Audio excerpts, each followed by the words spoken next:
এই বোঝা বহন করে পুরুষ কখনো ক্লান্ত হয় না। পুরুষ ক্লান্ত হয় সংসারের চাপে।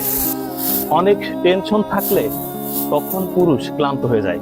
দেখেন, একজন পুরুষ এত বড় বিশাল বোঝা মাথায় বহন করে অনায়াসে, তবু সে ক্লান্ত হয় না।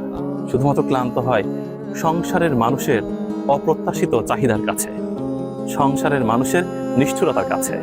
আপনার নাম কি? আবু কালাম। এই বোঝার ওজন তো অনেক, জি। আবার নিচে মাটিও নরম। নরম।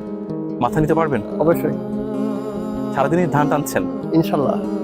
চিন্তা করে দেখেন, মাটির মানুষ, খেটে খাওয়া মানুষ। পুরুষ মানুষ সত্যিকার অর্থে এত বড় বোঝা বহন করতে পারে, তবু ক্লান্ত হয় না।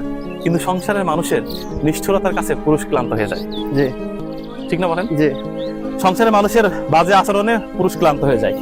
বোঝা তুলছি, অনেক ওজন, এটা কল্পনার বাইরে।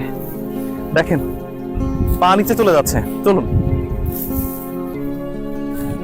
বলেন কতটা ভারী? অনেক ভারী না? 50 কেজি। এই বোঝার কাছেও পুরুষ ক্লান্ত হয় না। পুরুষ শুধুমাত্র ক্লান্ত হয় কাছের মানুষের বিদ্রূপ আচরণের কারণে। ফেসবুকে স্টোরি কিংবা স্ট্যাটাস দিয়ে কখনোই পরিবারের মানুষের প্রতি তার কন্ট্রিবিউশন বোঝানোর চেষ্টা করে না। অন্যদিকে পরিবারের মানুষ সবসময়ই বোঝাতে চেষ্টা করে তাদের অবদান।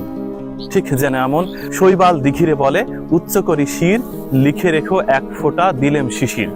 সত্যিই তো, শৈবাল দিঘির জলে এক ফোঁটা শিশির, ঠিক অনেক কিছু মনে হলেও পুরুষের কাছে পরিবারের জন্য কন্ট্রিবিউশন মোটেই কিছু না। এজন্যই পুরুষের দিন শেষে কদর হয় না।